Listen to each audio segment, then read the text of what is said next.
क्या आप जानते हैं बजट को एनुअल फाइनेंशियल स्टेटमेंट ये नाम कॉन्स्टिट्यूशन में दिया हुआ है और बजट को मनी बिल कहा जाता है। तो नमस्कार दोस्तों, मेरा नाम है अरविंद सिंह राजपुरोहित और आज के इस वीडियो में पार्लियामेंट में जिस तरीके से बजट पेश होता है उस पर हम लोग चर्चा करेंगे। तो आप मेरे साथ में कवर कर रहे हो हमारे इस अनअकैडमी के चैनल पर पॉलिटी इन डिटेल। दोस्तों, आपको वापस एक बार याद दिला दूं कि आपका पूरा कर्तव्य बनता है कि इसी समय इस वीडियो को लाइक किया जाए और आप आए हो इसका एक कमेंट छोड़ करके जरूर जाना। मुझे बताओ कि आपको किन किन मुद्दों पर वीडियोस चाहिए। पिछले वीडियो में आपने मुझसे कहा कि सर एक बार बजट और खास करके इसके अंदर में बहुत सारे ग्रांट्स ये वो सारी चीजें आती है और ये बहुत हमको ज्यादा कंफ्यूज करती हैं, तो क्या इस पर एक वीडियो बन सकता है? मैंने कहा क्यों नहीं, और ये वीडियो आप सबके सामने पेश है जिसमें हम लोग पार्लियामेंट में किस तरीके से बजट पेश किया जाता है उस पर बात करेंगे। तो इससे पहले कि हम आगे बढ़े और बजट को अच्छे से समझे, सबसे पहले एक जनरल डेफिनेशन ऑफ बजट समझते हैं कि बजट एग्जैक्टली होता क्या है। बजट की अगर हम बात करें सिंपल, इसके अंदर में फाइनेंसेस यानी कि आपके पास में पैसा कहां से आने वाला है, आपकी इनकम कहां से होगी, आपका ये फंड कैसे आएगा, आपके पास में कोई चीज बेचने के बाद में पैसा आ रहा है या फिर आपके पास में कहीं से कोई कैश आ रहा है, तो फाइनेंसेस यानी कि इनकम। और दूसरी जो चीज बजट में इन्वॉल्व होती है वो होती है एक्सपेंसेस, यानी कि आप खर्चे कैसे करने वाले हो। अब ये खर्चे या तो लॉन्ग टर्म के होते हैं जैसे कि आपने ईएमआई पर कोई घर ले लिया, या फिर ये खर्चे आपके छोटे होते हैं जैसे कि इस महीने की फीस भरना या फिर इस महीने का लाइट बिल भरना। तो इस तरीके से आपके एक्सपेंसेस होते हैं और फाइनेंसेस होते हैं और इन्हीं को मैनेज करना, इन्हीं को प्रेडिक्ट करना मतलब बजट बनाना। हमारे संविधान में इसको आर्टिकल नंबर 112 के अंदर में एनुअल फाइनेंशियल स्टेटमेंट कहा गया है। तो अगर आप लोग आर्टिकल नंबर 112 खोलेंगे तो आर्टिकल नंबर 112 कहता है कि द प्रेसिडेंट की रिस्पॉन्सिबिलिटी है क्या, the president shall in respect of every new financial year या every financial year what he must do, he must cause to be laid before both house of parliament, दोनों houses के सामने आपको लेना है क्या, statement of estimated receipt and expenditure, कि statement जिसके अंदर में एस्टिमेटेड रिसिप्ट मतलब क्या, आपका पैसा कहां से आएगा, एंड एक्सपेंडिचर मतलब क्या कि आप खर्च कहां करोगे for government of India for that year, ठीक है, जिसको कहा जाएगा एनुअल फाइनेंशियल स्टेटमेंट। तो ध्यान रखिएगा, अगर कभी कोई भी एग्जामिनेशन आपसे इस तरीके से पूछे कि बजट ये शब्द कहां यूज किया है, तो आंसर इस संविधान में तो कहीं यूज नहीं किया है। इसको हम लोग अपने कॉमन पार्लेंस में बजट कहते हैं, लेकिन इसका मेन नाम जो है वो है annual financial statement. Having understood that, अब हम लोग बढ़ते हैं कि ये बजट एग्जैक्टली किन किन स्टेजेस में जाता है, किस तरीके से होता है। बाय द वे, क्या आप लोग जानते हैं कि हमारा एक कैलेंडर ईयर अलग हो सकता है और फाइनेंशियल ईयर अलग हो सकता है। हमारे केस में मतलब इंडिया के केस में अगर हम लोग बात करें तो हमारा कैलेंडर ईयर मेजरली हम लोग जनवरी से शुरू करते हैं और ये जाकर के दिसंबर में खत्म होता है। वही अगर हम लोग फाइनेंशियल ईयर की बात करें तो फाइनेंशियल ईयर में ये शुरू होता है 1 अप्रैल से और ये जाकर के खत्म होता है 31 मार्च को। ध्यान रखिएगा, तो हमारा कैलेंडर ईयर और फाइनेंशियल ईयर दोनों अलग अलग होते हैं। कैलेंडर ईयर 1 जनवरी से लेकर के 31 दिसंबर, ये आपकी डेट है। इसी तरीके से मैं आप लोगों को बताता हूं कि दूसरे कंट्रीज का अगर हम लोग कंपैरिजन करें, जैसे कि यूएस का जो फाइनेंशियल ईयर है ये इनका शुरू होता है 1 अक्टूबर से, तो इनका जो मेजरली फाइनेंशियल ईयर है वो 1 अक्टूबर से 30 सितंबर तक होता है। चाइना का 1 जनवरी से, इन लोग एकदम इनका calendar year and financial year साथ में ही रखते हैं। पाकिस्तान जो कि हमारा नेबरिंग कंट्री है उसका 1 जुलाई में फाइनेंशियल ईयर शुरू होता है। एक मजेदार बात है कि पहले आरबीआई भी अपने लिए खुद का जो अकाउंटिंग ईयर पकड़ता था वो 1 जुलाई से पकड़ता था, लेकिन अब उन्होंने भी स्विच कर दिया है। यूनाइटेड किंगडम जिनसे हम लोग इंस्पायर हुए हैं उन्होंने 6 अप्रैल टू 5 अप्रैल अपना फाइनेंशियल ईयर रखा है और इंडिया का फाइनेंशियल ईयर आपको पता ही है। तो फाइनेंशियल ईयर के लिए हम लोग अपना बजट लेकर के आते हैं, तो ये जवाबदारी ही दी हुई है आर्टिकल नंबर 112 के अंदर में प्रेसिडेंट को कि आप कॉज करिए, आप काउंसिल ऑफ मिनिस्टर्स में से किसी एक मिनिस्टर को कहिए, यूजुअली फाइनेंस मिनिस्टर, कि आप लोग इस तरीके से आपके एस्टिमेटेड रिसिप्ट और एस्टिमेटेड एक्सपेंडिचर सबके सामने बताएं। इसी के साथ में सिर्फ इतना ही नहीं बताया, तो आप बोल रहे हो कि भाई मेरे एस्टिमेटेड रिसिप्ट्स आएंगे, रिसिप्ट मतलब मुझे पैसा आएगा, इनकम आएगा, ये इनकम कहां से आएगा, तो ways and means to raise the revenue, कौन से मेथड से आप लोग पैसा रेज करोगे ये भी तो बताइए। अच्छा, अपार्ट फ्रॉम दैट आपने इस साल में प्रेडिक्ट किया है कि अगले साल मुझे कितना रिसिप्ट आने वाला है और अगले साल मेरा कितना एक्सपेंडिचर होने वाला है, इस साल आपको एक्चुअल भी तो बताना है। नहीं समझे, मैं आपको एकदम कैलेंडर लेकर के समझाता हूं ताकि आप लोगों को क्लियर होगा। जब भी कोई बजट आता है, उस बजट के अंदर में आप लोग 3 डेटा देखोगे। 3 डेटा, कौन कौन से 3 डेटा? पहला, जो आगामी वर्ष है उसका अनुमान, जिसको हम लोग कहेंगे बजट एस्टिमेट 2024-2025।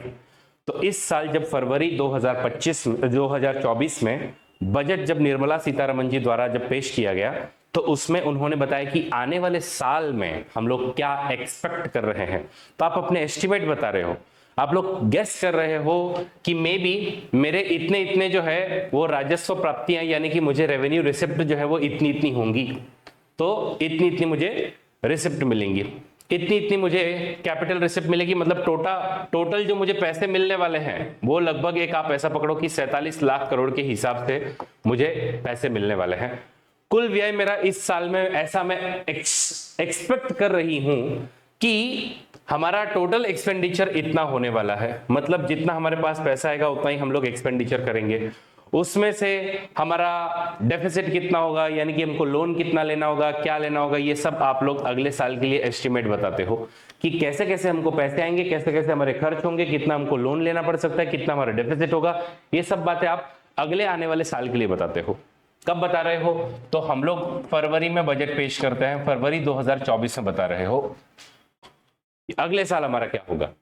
लेकिन पिछले साल तुम्हारा क्या हुआ ये भी तो बताइए कि आप जब फरवरी में यहां पर आप जब 1 फरवरी को बता रहे हो कि आगे हमारा क्या होने वाला है, कैसे होगा, ये तो ठीक है, लेकिन इसी तरीके से पिछले साल आपने कुछ कहा था, उसका क्या हुआ? जब आपने फरवरी 2023 में कहा था तो उसका भी हमको आकलन बताओ कि जो पिछला फाइनेंशियल ईयर था उसका क्या हुआ यहां तक आने के बाद में।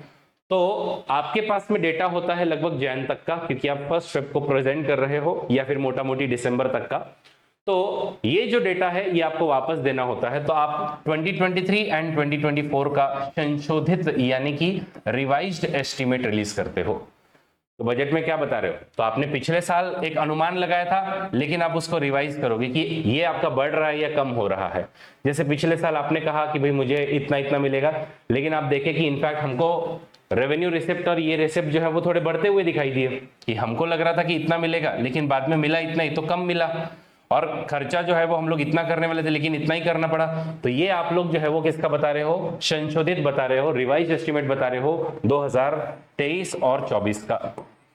बट स्टिल इसमें 2 मंथ का डेटा या फिर 3 मंथ का डेटा यानी कि जनवरी, फरवरी और मार्च का डेटा अभी भी अवेलेबल नहीं है। तो आप लोगों को एक और डेटा देना होगा और वो होगा एक्चुअल डेटा। तो एक्चुअल डेटा कब किसका दोगे? 2022 एंड 23 का, क्योंकि आपने 2022 में जो डेटा देना शुरू किया था, 1 फेब को आपने जो बजट पेश किया, तो 2022 का पूरा डेटा, इसी के साथ में फरवरी और मार्च तक का डेटा आपके पास में होगा जब आप पेश करोगे। तो इसलिए आप लोग एक्चुअल्स भी इसमें प्रेजेंट करोगे। तो मोटा मोटी मुझे यह कहना है कि जब आप बजट पेश करते हो तो बजट पेश करते समय में आप लोग 3 डेटा देते हो। 2024 में जब आप फरवरी के 2024 में जब आप बजट प्रेजेंट कर रहे हो, तो एक आप लोग कहते हो कि 1 अप्रैल 2024 टू 31 मार्च 2025, ये पीरियड में हम लोग अनुमान लगा रहे हैं, यानी कि हम लोग इसको एस्टिमेट करेंगे। इसी तरीके से हमने पिछले साल जो एस्टिमेट किया था, उस पिछले साल के एस्टिमेट को हम रिवाइज करेंगे। रिवाइज कौन से डेटा का? तो रिवाइज हम लोग करेंगे सिमिलरली 1 अप्रैल 2023 टू 31 मार्च 2024। ठीक है, तो यहां तक आप रिवाइज दोगे कि हम रिवाइज करके दे रहे हैं। और इसमें भी 2-3 महीनों का डेटा आपके पास में नहीं था, इसलिए एक्चुअल डेटा किस चीज का आप दोगे? तो एक्चुअल डेटा आप दोगे 1 अप्रैल 2022 से 31 मार्च 2023 तक का। तो ये आपके 3 डेटा हमेशा बजट में आप लोगों को मिलेंगे। जब भी कोई बजट लेकर के आ रहा है, ये 3 डेटा आपको हमेशा मिलेंगे, एक एस्टिमेट, एक रिवाइज्ड और एक एक्चुअल। तो ये आई होप आप लोगों को मुद्दा क्लियर हो गया। तो इसी में ये देखिए, जब आप पढ़ोगे कॉन्स्टिट्यूशन को पढ़ोगे तो कॉन्स्टिट्यूशन में लिखा हुआ मिलेगा कि details of the actual receipt and expenditure of the closing financial year also, जो क्लोज हो रहे हैं उसके भी तो बताओ, और कुछ आप रिवाइज किए हो वो भी हमको बताओ। तो ये सब आपको बताना होगा। प्लस अगर कोई डेफिसिट हुआ है या फिर सरप्लस हुआ है तो इनके बारे में बताइए। डेफिसिट और सरप्लस कब होता है? डेफिसिट तब होता है जब आपका एक्सपेंडिचर ज्यादा हो रहा है then that of the revenue, आपका रेवेन्यू कम है और खर्चा ज्यादा है, ठीक है।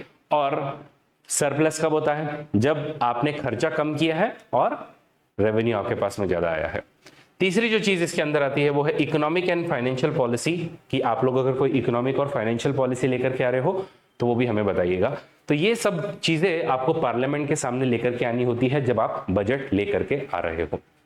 अब ये सब डिटेल समझने के बाद में हम लोग आगे बढ़ते हैं और देखते हैं कि एक्चुअल में पार्लियामेंट में किस तरीके से बजट जो है वो लाया जाता है। बट उससे पहले एक चीज समझ के लीजिए, 1921 में एक एक्वर्थ करके बंदे थे, उन्होंने एक कमेटी बनाई, उनके अंडर में एक कमेटी बनाई और इस कमेटी ने एक रिपोर्ट अपनी पेश की 1921 में। और ये 1921 की रिपोर्ट ये कहती है कि जनरल बजट और रेलवे बजट को अलग किया जाए। क्यों किया जाए?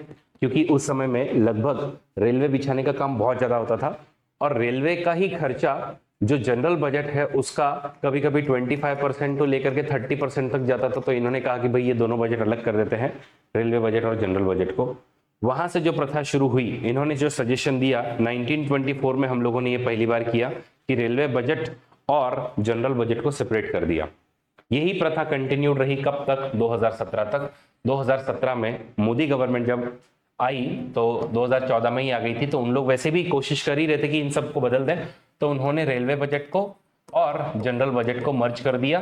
अब जनरल बजट ही पेश होता है और रेलवे का जो भी डिमांड फॉर ग्रांट है या जो भी खर्चे वर्चे हैं वो हमारे एक जनरल बजट के अंदर में ही दिखा देते हैं। पहले ऐसे होता था कि फाइनेंस मिनिस्टर का अलग से बजट स्पीच होता था और रेलवे जो मिनिस्टर है उनका अलग से स्पीच होता था। तो ये दो पहले ऐसी प्रथाएं थी, लेकिन इन प्रथाओं का अब कोई मतलब नहीं बचा था, इसलिए अब इसको हमने छोड़ दिया है। तो मोटा मोटी देखो कैसा है, मैंने आपको पिछले वीडियो में अगर आप जा करके देखो तो उसमें मैंने अलग अलग फंड्स बताए हैं, जैसे कि कंसोलिडेटेड फंड ऑफ इंडिया क्या है, कंटिजेंसी फंड ऑफ इंडिया जो है वो क्या है, या फिर इसी के अंदर में पब्लिक अकाउंट ऑफ इंडिया जो है वो क्या है। तो ये सब जो है वो हम लोगों ने अलग अलग फंड ऑलरेडी देखे हुए हैं हमारे। अब इन्हीं में से, ठीक है, हमने देखा कि ये जो कंसोलिडेटेड फंड ऑफ इंडिया है, इसमें से अगर कुछ भी पैसा निकालना है तो आपको पार्लियामेंट और पर्टिकुलरली लोकसभा की परमिशन लगती है। इसके अंदर में लोकसभा की परमिशन लगती है। तो ऐसी ऑलरेडी प्रोविजंस हमारे संविधान में दी हुई है। ऐसी और कौन कौन सी प्रोविजंस है वो अगर हम लोग देखें तो आप लोग अगर कॉन्स्टिट्यूशन पढ़ो तो उसमें कॉन्स्टिट्यूशन में मल्टीपल प्रोविजंस दी हुई है बजट के लिए कि आप बजट ऐसे हर साल लेकर के आओगे। फिर अगर हमारे कंसोलिडेटेड फंड ऑफ इंडिया में एक पैसा अगर आपको डालना है या एक पैसा भी आपको निकालना है तो पहले जाकर के लोकसभा से परमिशन लेनी होगी, और लोकसभा से परमिशन लेते समय में आप लोग जो ऐसा बिल लेकर के आओगे उसको यूजुअली मनी बिल कहा जाएगा। और मनी बिल के कंटेक्स्ट में सिर्फ और सिर्फ लोकसभा को ज्यादा पावर्स है, राज्यसभा को तो सिर्फ नाम मात्र है, वो लोग सिर्फ डिस्कस कर सकते हैं, वोट भी नहीं कर सकते हैं। अगर उन्होंने उसमें कुछ अमेंडमेंट वगैरह डाल भी दी तो लोकसभा के पास में पूरा पावर है कि वो उसको रिजेक्ट कर सकती है। तो एक चीज समझ लीजिए कि बजट जो है it is nothing but a money bill, जिसके अंदर में आपके डिमांड फॉर ग्रांट्स होते हैं, इसके अंदर में आपका एप्रोप्रिएशन बिल होता है, इसके अंदर में आपका फाइनेंस बिल होता है। और ये जो आते हैं इसको पूरी तरीके से मनी बिल जैसे ट्रीट किया जाता है और लोकसभा को ही सारी की सारी पावर इसके कंटेक्स्ट में मिलती है। इतना ही नहीं, कंसोलिडेटेड फंड ऑफ इंडिया में से एक भी पैसा अगर आपको खर्च करना है तो खर्च करने के लिए पहले तो प्रेसिडेंट का रिकमेंडेशन लो और दूसरा है लोकसभा की परमिशन लो। तो हमारे संविधान में ऑलरेडी लिखा है, एक मतलब आप हर साल बजट लेके आओ, और दूसरा no demand for grant shall be made except on the recommendation of the president and no money shall be withdrawn from the consolidated fund of India under except under appropriation law made by parliament. तो appropriation के लिए आपको law बनाना पड़ेगा, जब तक नहीं बनाते तब तक पैसा नहीं उठा सकते आप। ये कॉन्स्टिट्यूशन की बाकायदा पूरी प्रॉपर प्रोविजन है। मनी बिल है जो टैक्स अगर इंपोज करती है तो एक मतलब वो पार्लियामेंट में आनी चाहिए, यानी कि लोकसभा में आनी चाहिए, और रिकमेंडेशन उसको प्रेसिडेंट का होना चाहिए। इतना ही नहीं, no tax shall be levied और collected except by authority of law. अगर कोई भी टैक्स आपसे लगाया जा रहा है तो उसके लिए पहले लोकसभा से परमिशन लीजिए। टैक्स लगाने से पहले कोई भी नया टैक्स आप इंट्रोड्यूस कीजिए, उसके पहले लोकसभा की परमिशन लेनी जरूरी है। Apart from that, as I said कि कॉन्स्टिट्यूशन ही दो तीन और चीजें कहता है। ये कहता है कि जितने भी आपके खर्चे हैं, तो कंसोलिडेटेड फंड ऑफ इंडिया पर दो टाइप के खर्चे होते हैं। अगेन आप लोग चाहो तो मेरी पिछली वीडियो देख सकते हो जिसमें आपको ये दिख जाएगा। तो मैं आपको बता दूं कि हमने एक पूरी प्रॉपर प्लेलिस्ट बनाई हुई है, उस प्लेलिस्ट में सब वीडियोस आपको मिल जाएंगी। तो कंसोलिडेटेड फंड ऑफ इंडिया में दो टाइप के एक्सपेंडिचर्स होते हैं, एक एक्सपेंडिचर चार्ज अपॉन, एक expenditure made upon. Charge upon में पार्लियामेंट के पास में वोटिंग पावर नहीं होती है और मेड अपॉन में पार्लियामेंट के पास में वोटिंग होती है। तो ऐसे जो भी खर्चे हैं वो आपको बकायदा बताने होते हैं। तो ऐसे कुछ संविधान में ऑलरेडी प्रोविजंस लिखी हुई हैं एंड बकायदा यूपीएससी ने इन पे सवाल किया है, इसीलिए मैं जानबूझ करके ये सब मुद्दे आपके सामने लेकर के आया हूं। अब हम चलते हैं एग्जैक्टली बजट किस तरीके से प्रेजेंट किया जाता है और बजट आपका किस तरीके से पास किया जाता है। तो सबसे पहले तो इसके अंदर में मैं आपको गिनाऊं तो आई थिंक यहाँ पे काउंटिंग में गड़बड़ हो गई है, सब 1 1 1 1 दिख रहा है, लेकिन 6 स्टेजेस हैं इसके अंदर में, 3 4 5 और 6, टोटल इसके अंदर में 6 स्टेजेस होती हैं। फर्स्ट तो हमारे यहाँ पे क्या होता है, यूजुअली 1 फेब। तो अगेन ये मोदी गवर्नमेंट द्वारा किया हुआ एक रिफॉर्म है 2017 के बाद से। क्यों किया गया इस पर मैं आगे आऊंगा, बट 2017 के पहले तक होता यह था कि लगभग एक आप लोग ऐसे 28 फरवरी के करीब में बजट को प्रेजेंट करते थे, ठीक है, और फिर अगले 2 महीने इस पर चर्चा करना और इसको पास करना, ये सब काम होता था। लेकिन अब इसको शिफ्ट कर दिया है, बराबर 1 फेब के दिन, मतलब डेट एकदम फिक्स्ड है, इधर की उधर नहीं होगी। 1 फेब के दिन बजट आएगा, मतलब आएगा। तो उस दिन प्रेजेंटेशन होता है और प्रेजेंटेशन में एकदम सिंपल सा काम होता है कि हमारी जो फाइनेंस मिनिस्टर है यूजुअली वो आकर के अपना बजट स्पीच देती हैं। तो बजट स्पीच में फिर वो बताती कि हम लोग क्या लेकर के आ रहे हैं, क्या नहीं लेकर के आ रहे हैं, एक्सेट्रा एक्सेट्रा। इसमें budget speech, annual financial statement, demand for grant, appropriation bill, finance bill. इसी तरीके से मैं आपको एक असाइनमेंट दे रहा हूँ एफआरबीएम एक्ट के रिगार्ड में। तो एफआरबीएम एक्ट के भी 2-4 जो प्रोविजंस है वो expenditure budget, receipt budget, expenditure profile, ये सब, budget at glance, outcome of budget, ये सब एक साथ में सारे के सारे पार्लियामेंट के सामने रखे जाते हैं। पार्लियामेंट का मतलब है लोकसभा और राज्यसभा। बजट भले ही प्रेजेंट लोकसभा में किया जाता हो, लेकिन ये जरूरी है कि बजट की जितनी भी डॉक्यूमेंट्स है वो राज्यसभा के सामने भी पेश की जाए। वो देखेंगे, वोट नहीं करेंगे, डिस्कस तो कर ही सकते हैं ना। तो डिस्कस करने की पावर तो एटलीस्ट इनको मिलती है, तो इन लोग डिस्कस करेंगे उस मुद्दे पर। तो पहले दिन में प्रेजेंटेशन होगा और प्रेजेंटेशन में आप लोग सिंपली, फिर उसमें यूजुअली लोग कंपैरिजन करते हैं कि इस साल का स्पीच कितना लंबा था। जैसे पिछले साल का काफी छोटा था, 2024 का जो था वो 45 मिनट का वगैरह था। फिर बोले नहीं 2 घंटे का था, 2 घंटे 40 मिनट का था, 1 घंटे 40 मिनट, 1 घंटे 30 मिनट। इस तरीके से लोग जो है वो अपनी अलग अलग आकलन करते हैं। फिर आते हैं हम लोग सेकेंड स्टेज पर, जो कि होती है जनरल डिस्कशन की स्टेज। बजट आपने पेश कर दिया, आज के दिन कुछ नहीं होगा, बजट का प्रेजेंटेशन देने के बाद में छुट्टी हो जाएगी। छुट्टी को हम कहते हैं एडजर्नमेंट। तो आज हाउस एडजर्न हो जाएगा। फिर अगले आने वाले 4-5 दिन, तो लगभग अगले जो 4-5 दिन होंगे, इसमें अब लोकसभा में एक जनरल डिस्कशन होगा।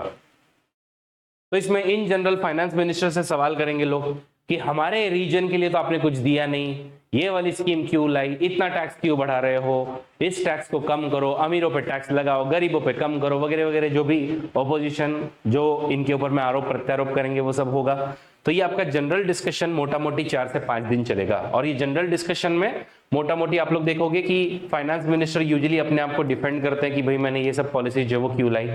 यहाँ पर कोई कट मोशन या और कोई चीजों पे आप लोग क्वेश्चन नहीं करते हो। इन जनरल बजट पर या फिर किसी प्रिंसिपल पर आप लोग जो है वो सवाल करते हो, उससे ज्यादा यहाँ पर कुछ नहीं होता है। ओके, और फाइनेंस मिनिस्टर यूजुअली यहाँ पे रिपोर्ट करते हैं और रिपोर्ट करने के बाद में अब आपका हाउस एडजर्न हो जाएगा 3 से 4 हफ्तों के लिए। 3 से 4 हफ्ते मतलब सर 1 महीने के लिए एग्जैक्टली। तो आपने मोटा मोटी 1 फेब 2024 को बजट पेश किया, 6 फेब तक मान लो आपका जनरल डिस्कशन हुआ, उसके बाद में 3 से 4, ठीक है, 3 से 4 हफ्ते अब आपका हाउस जो है वो एडजर्न हो जाएगा। तो उस पीरियड में कुछ होगा, आंसर इज यस। तो हमारे ही, ठीक है, हमारे ही पार्लियामेंट में 24 कमिटीज बनाई गई हैं। कितनी? 24 कमिटी बनाई गई है, जिनमें से 16 लोकसभा के अंडर में काम करती हैं और 8 राज्यसभा के अंडर में काम करती हैं। और इन कमिटीज को कहा गया है departmental related standing committees.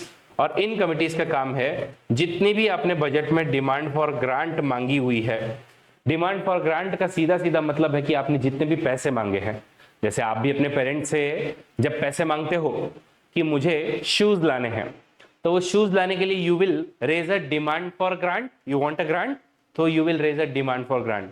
Once approved you will get a grant, कि आपने 8,000 रुपए मांगे तो आपको मिल गए। तो डिमांड फॉर ग्रांट आप परमिशन के लिए जो अमाउंट भेज रहे हो, और ग्रांट जो आपको अमाउंट मिला हुआ है, ठीक है। तो ये डिमांड फॉर ग्रांट को जितने भी अब अलग अलग रेज हुए हैं, मिनिस्ट्री वाइज जितने भी रेज हुए हैं, उनको पार्लियामेंट्री कमेटी जो है वो स्टडी करेगी, ठीक है। देखो लोकसभा स्टडी नहीं कर रही है इनको पार्लियामेंट्री कमिटीज, ये जितनी भी पार्लियामेंट्री कमिटीज हैं, इन लोग बैठ करके एक एक मिनिस्ट्री की डिमांड को स्टडी करेंगे कि ये जायज है या नहीं है।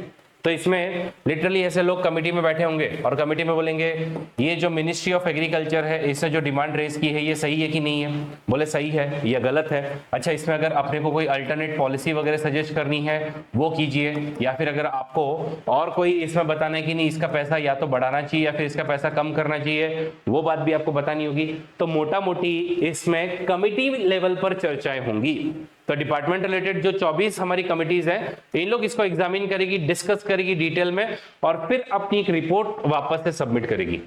तो ये जब रिपोर्ट सबमिट करेगी तो रिपोर्ट किसके पास आएगी, रिपोर्ट वापस आएगी हाउस के पास में, कि अभी 24 कमिटीज ने एकदम डिटेल में डिमांड फॉर ग्रांट्स को स्टडी किया है। स्टडी करने के बाद में अभी हाउस यानी कि लोकसभा का काम है इसको ढंग से देखें, इसको पढ़ते और इन पर आप अब मोहर लगाएं कि आप इसको डिमांड फॉर ग्रांट को आप सपोर्ट करते हो या नहीं करते हो। तो इसमें फिर अगला जो स्टेप होगा वो होगा डिमांड फॉर ग्रांट पर पार्लियामेंट चर्चा करे और पार्लियामेंट ठप्पा लगाए। क्योंकि देखो इन्होंने जो भी यहां पर एडवाइस दी है, ठीक है, किसने, पार्लियामेंट्री कमिटीज ने, वो सिर्फ एडवाइस है, ये बाइंडिंग कभी आपके ऊपर में नहीं होता है। इन्होंने बस आपको एक एज ए एक्सपर्ट आप लोगों को सुझाव दिए हैं। ये एक्सपर्ट सुझाव आने के बाद में यहां पर अब लोकसभा इन पर चर्चा करेगी, और लोकसभा चर्चा करने के बाद में इन सभी ग्रांट्स पर वोट करेगी। और लेट मी टेल यू, जैसे बिल जो है इसको आप जब पास करते हो तो वो एक्ट बन जाता है, उसी तरीके से डिमांड फॉर ग्रांट जो है इसको जब लोकसभा पास कर देती है तो वो ग्रांट बन जाता है और वो आपको पैसा मिल जाता है फिर। तो ये आपने डिमांड रेज किया था और ये पैसा आपको मिल गया है। तो ये वाला स्टेप यहाँ पर होगा। फिर आता है आपका passing of appropriation bill. Appropriation bill का मतलब होता है आप एक्सपेंडिचर कैसे करोगे, खर्च पैसा कैसे करोगे वो हमको बताओ, तो उसका बिल होगा। और फिर आता है लास्ट में फाइनेंस बिल, और जिस दिन फाइनेंस बिल आपका पास हो जाए उस दिन मान लीजिएगा आपका बजट पूरा हो गया है। इस प्रोसेस को कंप्लीट होते होते देखिए 3 से 4 मतलब ये 6 दिन आपके यहाँ गए थे, उसके बाद में 4 हफ्ते यानी कि 1 महीना 6 दिन, और बाकी के ये सब काम एक एक डिमांड पर एक डिमांड पर आपको वोट करना और ग्रांट करना, और फिर ये अप्रोप्रिएशन बिल और फाइनेंस बिल वगैरह पास करना, इसमें लगभग आपको 2 महीने पूरे लग जाएंगे। और मोटा मोटी हम लोग इसको 30 मार्च तक कोशिश करते हैं कि 30 मार्च 2024 तक इन सबको पास कर दिए जाए, ठीक है, ताकि जब नया फाइनेंशियल ईयर आए तो आप लोगों के ऑलरेडी पास में इन सब पैसे को यूज करने की परमिशन हो। तो ये आपकी स्टेजेस हैं, बट इसमें से हम लोग थोड़ी सी 4th स्टेज को थोड़ा डिटेल में समझ के लेते हैं। एग्जैक्टली डिमांड फॉर ग्रांट कैसे दिखती है वो मैं आपको बताऊंगा। अगर आप लोग जाओ थोड़ा सा बजट के लिए स्टडी करो तो आपको दिखेगा कि इस तरीके से अनुदानों की मांगे, ये अनुदान की हम मांग कर रहे हैं, और ये इस साल की 2024-25 की सेंट्रल गवर्नमेंट की मांगे हैं। तो उसमें आप लोग अगर ये मांग क्रमांक 1 डिमांड नंबर 1 कौन से मिनिस्ट्री की है, तो ये कहा किसकी है, 2024-25 की है। किसकी है, तो कृषि एवं कल्याण विभाग, ठीक है, मतलब कौन, department of agriculture and farmers welfare. तो इसने अब अपनी मांग जो है वो आपके सामने रखी है कि मेरा जो है वो रेवेन्यू इतना है, मेरा जो है वो रेवेन्यू का कलेक्शन इतना हुआ था, मेरा खर्चा इतना हो रहा है, तो कृपया करके मुझे इतना इतना इतना जो है वो पैसा आप लोग दीजिए। इसको हम कहेंगे डिमांड फॉर ग्रांट। इसी तरीके से एक डिमांड नंबर 47 देखिए, यह है demand department of health research, तो उन्होंने मांगा है ये।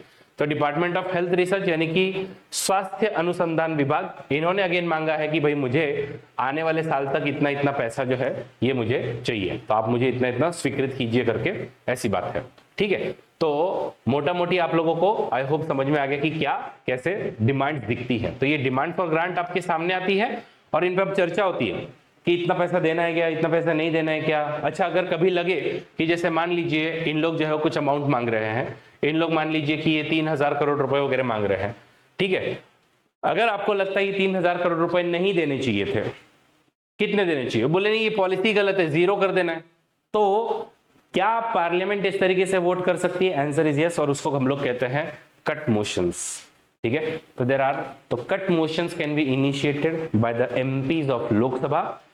इसमें से 3 टाइप की कट मोशंस मेजरली आती है। पहली जो है उसको कहते हैं पॉलिसी कट मोशन, कि आपने ये जो पिछली डिमांड है इसमें देखो 3,000 करोड़ रुपए आप मांग रहे हो, तो जो 3,000 करोड़ रुपए मांग रहे हो इसमें अगर पार्लियामेंट इस तरीके की मोशन लेकर के आ जाए और वो कहे कि 3,000 रुपए की जगह पे हम तुमको सिर्फ 1 रुपए देंगे, बात क्या हो गई? बात हो गई मतलब आपकी पूरी पॉलिसी आपने खत्म कर दी, मतलब इसको कुछ मिलने ही नहीं वाला है। अब 1 रुपए में क्या होगा?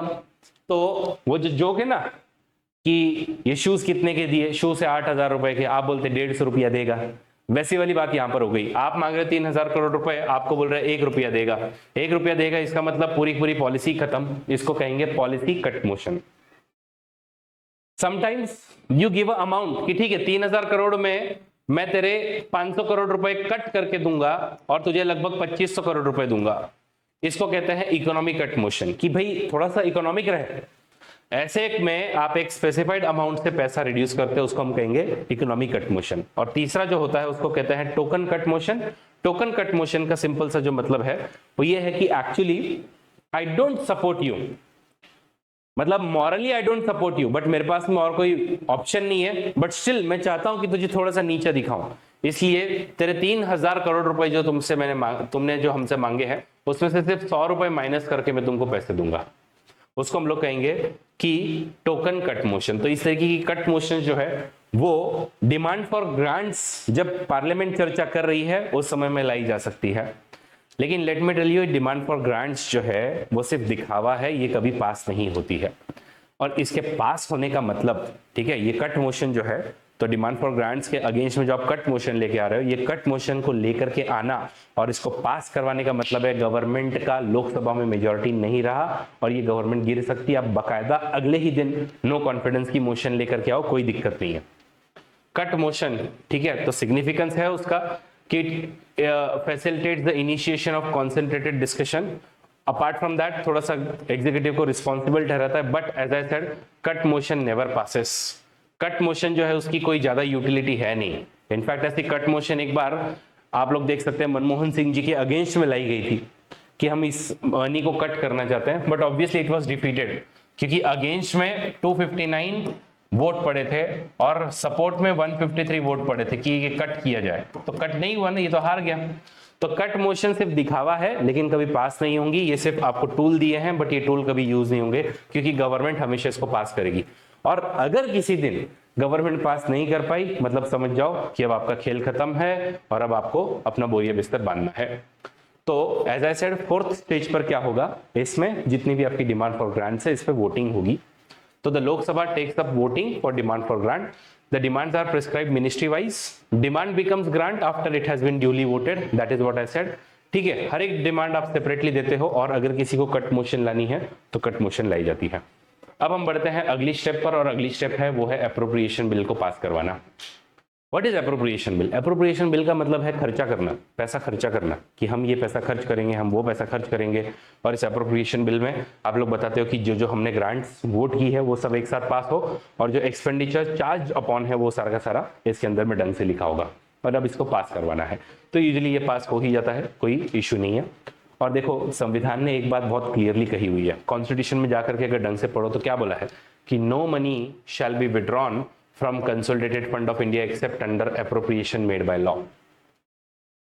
आप कंसोलिडेटेड फंड ऑफ इंडिया में से एक फूटी कौड़ी नहीं निकाल सकते हो जब तक पार्लियामेंट ने आपको अप्रूवल नहीं दिया है बाय लॉ।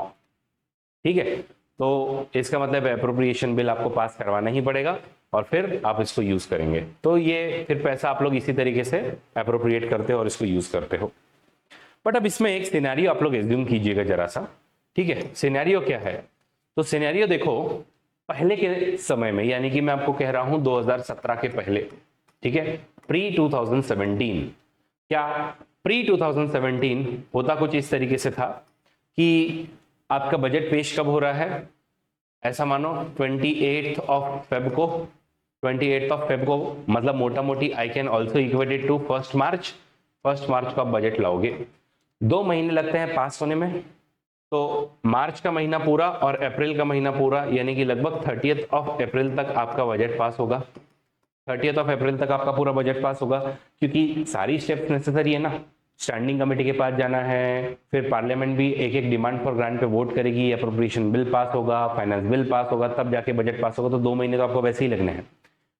2 महीने अगर आपके लगने हैं, 30th ऑफ अप्रैल तक अगर आपका काम होना है, और कॉन्स्टिट्यूशन अगर कहता है, ठीक है, कॉन्स्टिट्यूशन क्या कहता है कि आप अप्रोप्रिएशन मतलब आप खर्च नहीं कर सकते पैसा जब तक पार्लियामेंट ने अप्रूव नहीं किया। तो पार्लियामेंट ने तो 30 तारीख तक अप्रूव नहीं किया था, और अगर 30 तारीख तक अप्रूव नहीं किया था तो आप लोग 1 ऑफ अप्रैल से लेकर के 30th ऑफ अप्रैल तक क्या करोगे? अचार थोड़ी डालोगे, खर्चा तो करना है ना। ये 1 महीने का ही सही, आपको खर्चा तो करना है ना। ये खर्चा कैसे करोगे? तो आंसर इसका छुपा हुआ है एक संविधान की प्रोविजन, जिसको कहा जाता है vote on account. Vote on account simple इसका मतलब है कि आपने पैसे एडवांस मांगना। तो संविधान में एक प्रोविजन है जिसको कहते हैं वोट ऑन अकाउंट। इसके अंतर्गत जब तक आपका ये अप्रोप्रिएशन बिल और ये पूरा बजट आपका पास नहीं हो जाता है, तब तक आप लोग सर्टेन अमाउंट मांग सकते हो एडवांस में ही। कि आप ये यूजुअली जैसे ही आपका जनरल डिस्कशन हो जाता है ना, जनरल डिस्कशन हो जाता है लगभग, आप ऐसा पकड़ो इस पीरियड में आप लोग देखोगे तो मार्च में ही डिस्कशन हो जाएगा।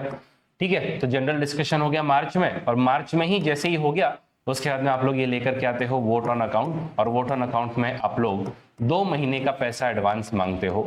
कि 2 महीने कौन कौन से? तो 2 महीने में एक आप लोग मांगोगे अप्रैल का, और दूसरा आप लोग मांगोगे मई का। तो 2 महीनों का पैसा आप लोग एडवांस मांगोगे, यानी कि 1/6 ऑफ जितना भी टोटल बजट है उसका पैसा आप लोग एडवांस मांगते हो। और ये जैसे ही अप्रूव होता है तो आप लोगों का एडवांस अप्रूव हो जाता है। तो मोदी गवर्नमेंट ने कहा ये सब क्यों चोचले लाएं, ये वोट ऑन अकाउंट और इन सब में क्यों टाइम पास करें, इसमें इतना सब पीछे हमको बैकग्राउंड वर्क भी करना पड़ता है। तो ये 28 फेब को हम लोग 1 फेब पे शिफ्ट कर देते हैं। जैसे ही हमने इसको 1 फेब पे शिफ्ट किया, 30th ऑफ मार्च तक वैसे ही पास हो जाएगा, तो हमको एडवांस लेने की जरूरत ही नहीं है, क्योंकि 1 अप्रैल पर तो अप्रोप्रिएशन बिल हमारा पास्ट है। तो इसीलिए इन्होंने बजट को 2017 के बाद से शिफ्ट कर दिया 1 फेब को। तो गाइज आई होप आप लोगों को ये वाला मुद्दा एकदम क्लियरली समझ में आ गया है। तो vote on account, vote on account क्या होता है भाई? वोट ऑन अकाउंट का मतलब है एडवांस में थोड़े से पैसे मांगना। तो ये आप एडवांस में पैसे मांगते हो, जनरली 2 महीने का पैसा ले लेते हो एडवांस में। फिर ये अप्रोप्रिएशन बिल जब आपका आ रहा है तो उसी समय में आप लोग और भी कुछ ग्रांट वगैरह मांगते रहते हो टाइम टू टाइम। मतलब कैसा कि आपने बजट के समय में ये आपका अमाउंट लाया था, आपने इतना अमाउंट मांगा, लेकिन वो समझो कम पड़ रहा है, या कोई नई सर्विस आ गई उसके लिए, तो उसके लिए भी कोई कॉन्स्टिट्यूशन में प्रोविजंस है? Answer is yes. हमारे कॉन्स्टिट्यूशन में 6 अलग अलग ग्रांट्स आप लोग देख सकते हो। कितनी? 1 to 6, 6 अलग अलग ग्रांट्स देख सकते हो। पहली जो ग्रांट है उसको कहते हैं सप्लीमेंट्री ग्रांट।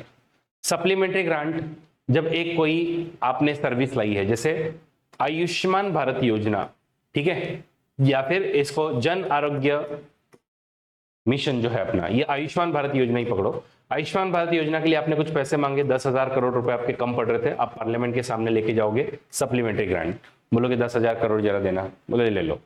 फिर आता है एडिशनल ग्रांट। एडिशनल ग्रांट में क्या होता है कि एक आधी ऐसी सर्विस जो अब तक एग्जिस्ट नहीं करती थी, खास करके कोविड की पीरियड की याद करो कि कोविड का सडनली सिचुएशन आ गया और उसमें कोई हमने सर्विस नहीं बनी थी, अब सडनली हमको ये सर्विस शुरू करनी पड़ रही है, तो उसके लिए जो आप पैसा मांगोगे वो होगा एडिशनल ग्रांट। एक्सेस ग्रांट कभी कभी आप लोग क्या कर सकते हो, ये पार्लियामेंट मिल नहीं रही है। देखो पार्लियामेंट वोट कब करेगी? पार्लियामेंट वोट तब करेगी जब पार्लियामेंट इन सेशन है, बट पार्लियामेंट सेशन में नहीं तो क्या करें? तो आप लोग पहले खुद ही एक्सेस में खर्चा कर दोगे, और एक्सेस में खर्चा करने के बाद में फिर आप लोग जाकर के पार्लियामेंट से अप्रूवल लोगे। लेकिन एक्सेस ग्रांट में आपको पहले जाकर के एक पब्लिक अकाउंट कमेटी नाम की कमेटी है, उससे जाकर के परमिशन लानी होती है, ध्यान रखिएगा। Public account committee very important, public account committee से परमिशन लो और फिर एक्सेस में पैसा खर्च करो, और बाद में जब सेशन में आएंगे तो जाकर के अप्रूवल ले लेना।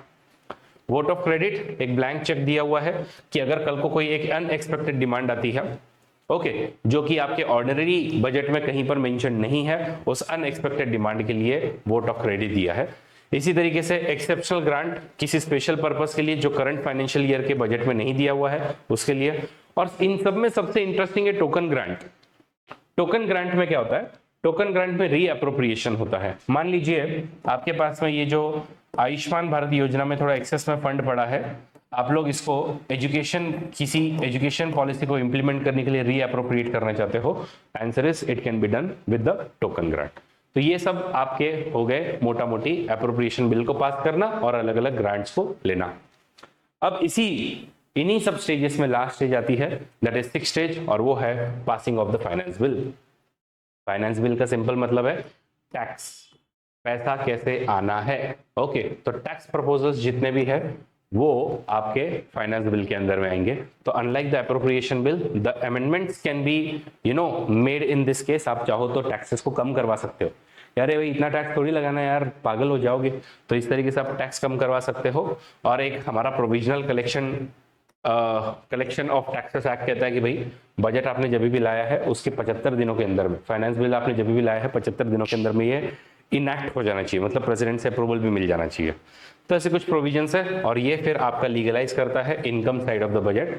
और इस तरीके से आपका सब कुछ मिल करके आता है अप्रोप्रिएशन, इनकम और सारी की सारी कॉन्स्टिट्यूशन की प्रोविजंस। गाइज, मेरी political science and international relations की बैच आ रही है 23rd, ठीक है, 23rd ऑफ जून। तो आप लोग जरूर ज्वाइन कीजिए। इसी तरीके का उत्तम कंटेंट हम लोग अनअकैडमी के प्लेटफॉर्म पर आप लोगों को दे रहे हैं। बाकी इसके अलावा ज्योग्राफी, सोशो या एंथ्रो, एग्री, मैथ्स, पबैड, हिस्ट्री, इन सब की बैचेस भी हमारी शुरू हो रही है। देखिए, आपकी जितनी भी प्रॉब्लम्स है उन सब का समाधान एक जगह छुपा है और वो है अनअकैडमी। तो अनअकैडमी का सब्सक्रिप्शन लीजिए। अभी हमारे आरंभ नाम की बैच, ट्रियम्फ नाम की बैच, ये सब शुरू हो रही है। और इनमें अगर आपको चाहिए कि best of the best education मिले और 15 महीने का सब्सक्रिप्शन मिले, तो आप कोड यूज कीजिए अरविंदा, और अरविंदा कोड पर आप लोगों को मिल जाएगा ऑफ, डायरेक्ट 50% ऑफ है, 30,000 में आप लोगों को सब्सक्रिप्शन मिल जाएगा। हम लोग एक और प्रोग्राम लेकर के आए कि अगर आप प्रीलिम्स, मेंस, इंटरव्यू पास करते हो तो आपको आपका पूरा पैसा रिफंड मिलेगा। ठीक है, तो आप सब्सक्रिप्शन लेते हो और सब कुछ पास हुआ तो हम आपको पैसा बकायदा रिफंड करेंगे। ठीक है, तो ये सब बातें हैं, इनको आई होप आप लोगों ने समझ लिया होगा। मिलते हैं अगले ऐसे किसी सेशन में और नई जानकारियों के साथ में। कमेंट करना भूलना मत और लाइक करना भी भूलना मत। Thank you so much. जय हिंद, जय भारत, लेट्स क्रैक इट।